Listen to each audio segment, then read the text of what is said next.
प्रेम से बोलिए संतोषी माता की जय। मित्रों, आज शुक्रवार का दिन है। शुक्रवार का दिन माता संतोषी को समर्पित होता है।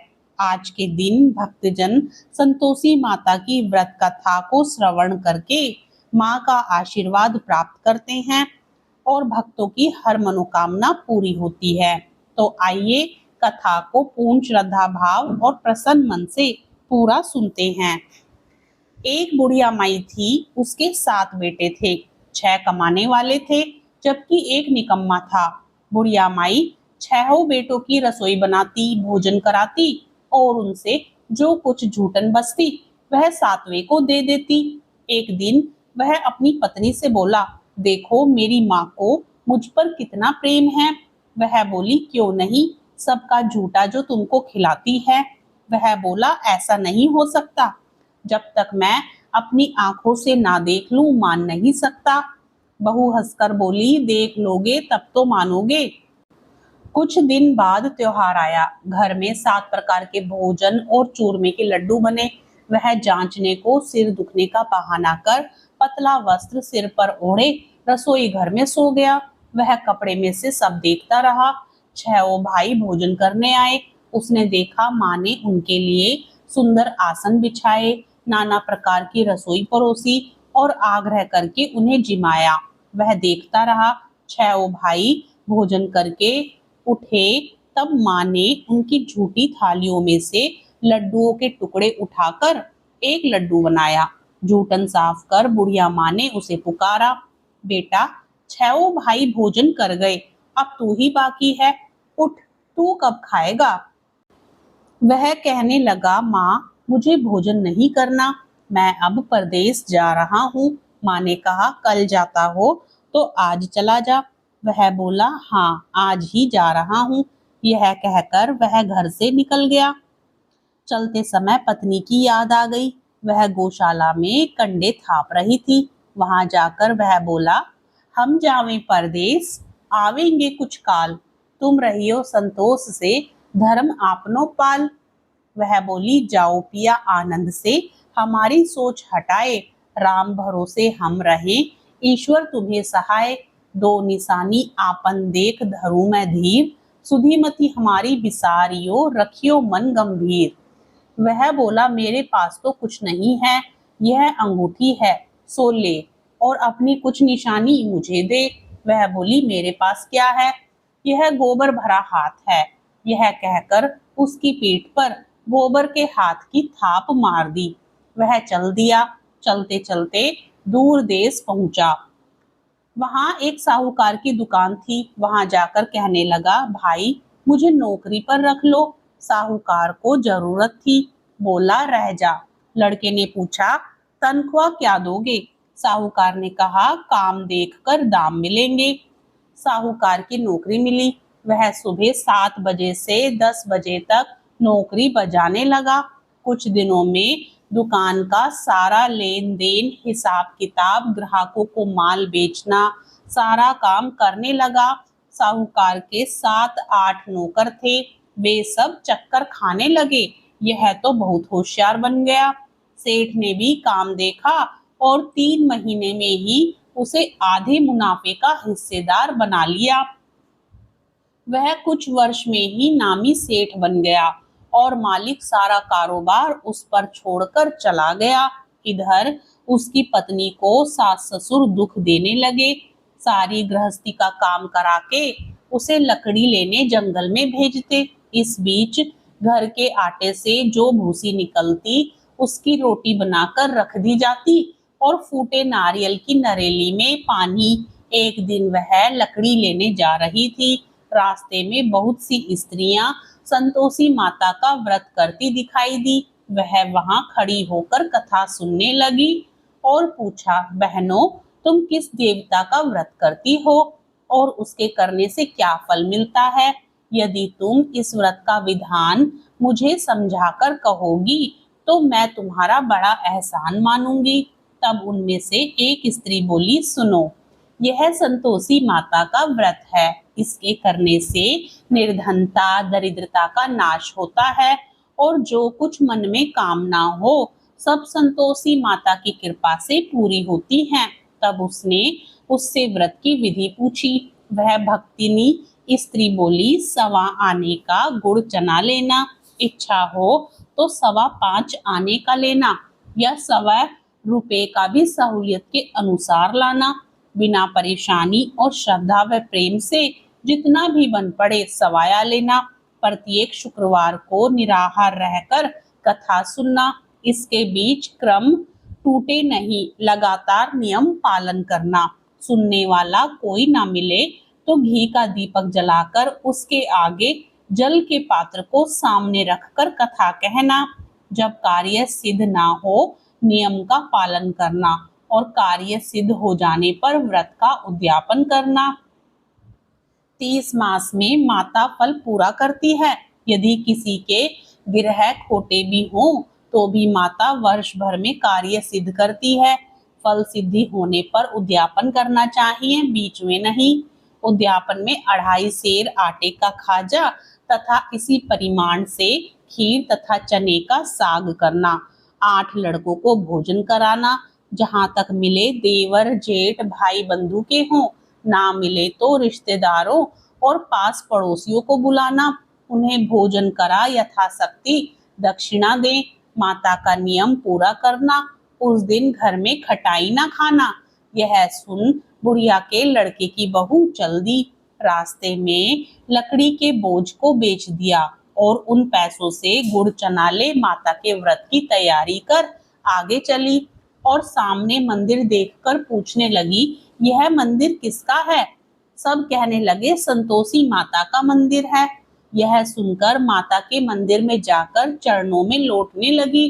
दीन हो विनती करने लगी, मैं निपट अज्ञानी हूँ, व्रत के नियम कुछ नहीं जानती, मैं दुखी हूँ माता।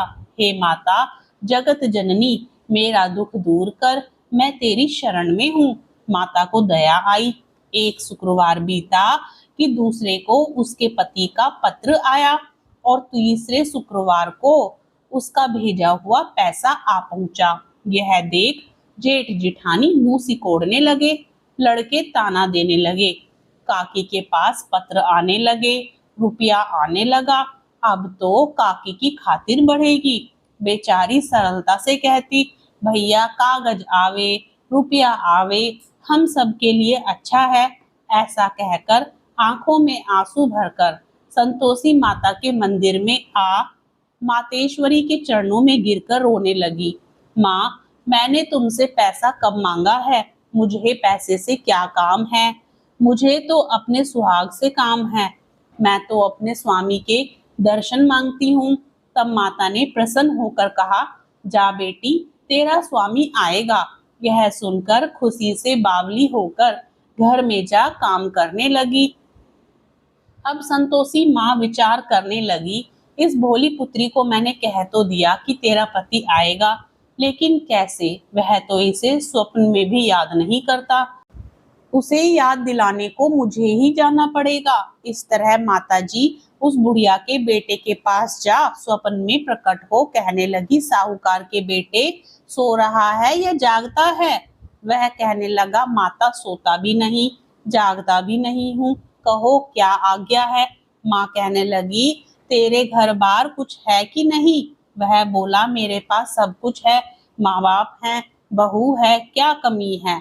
माँ बोली, भोले पुत्र, तेरी बहू घोर कष्ट उठा रही है, तेरे माँ बाप उसे परेशानी दे रहे हैं, वह तेरे लिए तरस रही है, तू उसकी सुध ले।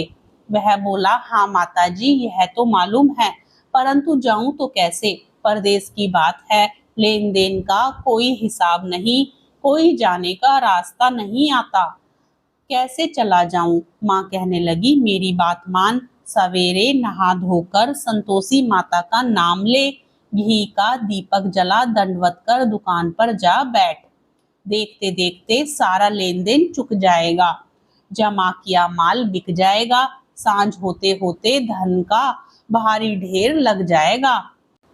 अगले दिन वह नहा धोकर संतोषी माता को दंडवत कर घी का दीपक जला दुकान पर जा बैठा। थोड़ी देर में देने वाले रुपया लाने लगे, लेने वाले हिसाब लेने लगे। कोठे में भरे सामान की खरीदार नकद दाम दे सौदा करने लगे। शाम तक धन का भारी ढेर लग गया।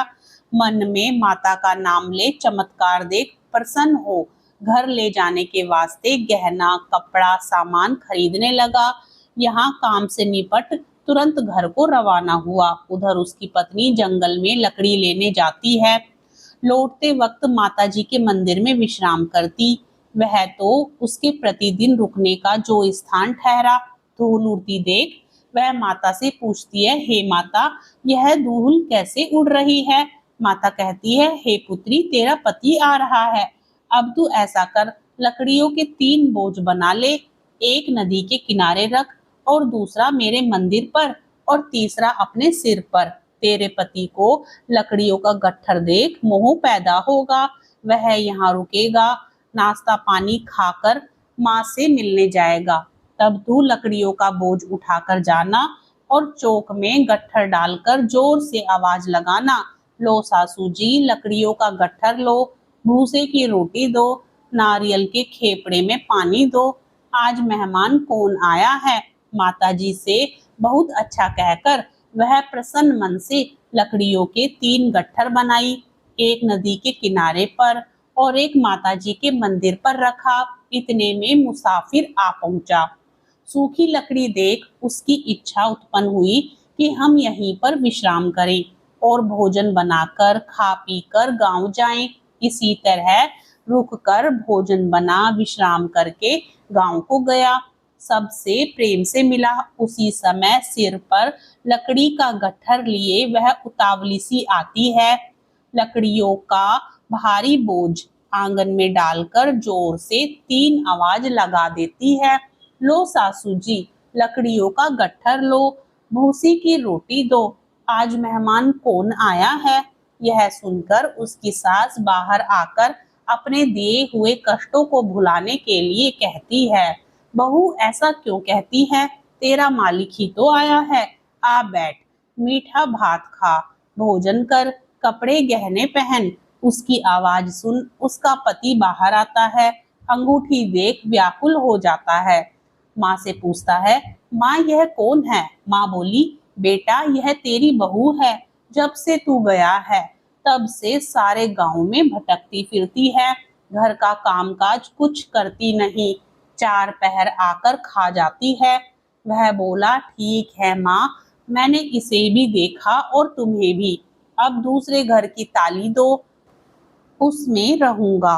माँ बोली, ठीक है, जैसी तेरी मर्जी। तब वह दूसरे मकान की तीसरी मंजिल का कमरा खोल सारा सामान जमाया। एक दिन में राजा के महल जैसा ठाट बाट बन गया। अब क्या था, बहू सुख भोगने लगी। इतने में शुक्रवार आया। उसने पति से कहा, मुझे संतोषी माता के व्रत का उद्यापन करना है। पति बोला, खुशी से कर लो। वह उद्यापन की तैयारी करने लगी। जिठानी के लड़कों को भोजन के लिए कहने गई। उन्होंने मंजूर किया, परंतु पीछे से जिठानी ने अपने बच्चों को सिखाया, देखो भोजन के समय खटाई मांगना, जिससे उसका उद्यापन पूरा ना हो। लड़के जीमने आए, खीर खाना पेट भर खाया, परंतु बाद में खाते ही कहने लगे, हमें खटाई दो, खीर खाना हमको भाता नहीं है, देखकर अरुचि होती है। वह कहने लगी, भाई खटाई किसी को नहीं दी जाएगी, यह तो संतोषी माता का प्रसाद है। लड़के उठ खड़े हुए, बोले, पैसा लाओ। भोली बहू कुछ जानती नहीं थी, उन्हें पैसे दे दिए। लड़के उसी समय हट करके इमली खटाई ले खाने लगे। यह देखकर बहू पर माताजी ने कोप किया। राजा के दूत उसके पति को पकड़कर ले गए। जेठ जिठानी मनमाने वचन कहने लगे, लूट लूट कर धन इकट्ठा कर लाया है, अब सब मालूम पड़ जाएगा जब जेल की मार खाएगा। बहू से यह सब सहन नहीं हुआ। रोती हुई माताजी के मंदिर गई। कहने लगी, हे माता, तुमने क्या किया? हंसाकर अब भक्तों को क्यों रुलाने लगी? माता बोली, बेटी, तूने उद्यापन करके मेरा व्रत भंग किया है। वह कहने लगी, माता, मैंने कुछ अपराध किया है? मैंने तो भूल से लड़कों को पैसे दे दिए थे, मुझे क्षमा करो। मैं फिर तुम्हारा उद्यापन करूंगी। माँ बोली, अब भूल मत करना। वह कहती है, अब भूल नहीं होगी। अब बतलाओ वे कैसे आएंगे। माँ बोली, जा पुत्री, तेरा पति तुझे रास्ते में आता मिलेगा। वह निकली, राह में पति आता मिला। वह पूछी, कहाँ गए थे। वह कहने लगा, इतना धन जो कमाया है उसका टैक्स राजा ने मांगा था, वह भरने गया था। वह प्रसन्न हो बोली, भला हुआ, अब घर को चलो। कुछ दिन बाद फिर शुक्रवार आया। वह बोली, मुझे फिर माता का उद्यापन करना है। पति ने कहा, करो। बहू फिर जेठ के लड़कों को भोजन को कहने गई। जेठानी ने एक दो बातें सुनाई और सब लड़कों को सिखाने लगी। तुम सब लोग पहले ही खटाई मांगना। लड़के भोजन से पहले कहने लगे, हमें खीर नहीं खानी, हमारा जी बिगड़ता है, कुछ खटाई खाने को दो। वह बोली, खटाई किसी को नहीं मिलेगी, आना हो तो आओ। वह ब्राह्मण के लड़के लाकर भोजन कराने लगी। यथाशक्ति दक्षिणा की जगह एक एक फल उन्हें दिए। संतोषी माता प्रसन्न हुई। माता की कृपा होते ही 9वें मास में उसके चंद्रमा के समान सुंदर पुत्र प्राप्त हुआ।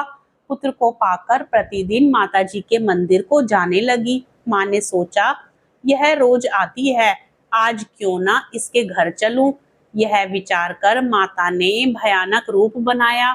गुड़ चने से सना मुख, ऊपर सूंड के समान होठ, उस पर मक्खियां भिन भिन कर रही थी। दहली पर पैर रखते ही उसकी सास चिल्लाई, देखो रे, कोई चुड़ैल डाकनी चली आ रही है, लड़को इसे भगाओ, नहीं तो किसी को खा जाएगी। लड़के भगाने लगे, चिल्लाकर खिड़की बंद करने लगे। बहू रोशनदान में से देख रही थी। प्रसन्नता से पगली बन चिल्लाने लगी, आज मेरी माताजी मेरे घर आई हैं। वह बच्चे को दूध पीने से हटाती है। इतने में सास का क्रोध फट पड़ा। वह बोली, क्या उतावली हुई है, बच्चे को पटक दिया। इतने में माता के प्रताप से चारों तरफ लड़के ही लड़के नजर आने लगे। वह बोली, माँ, मैं जिसका व्रत करती हूँ यह संतोषी माता हैं।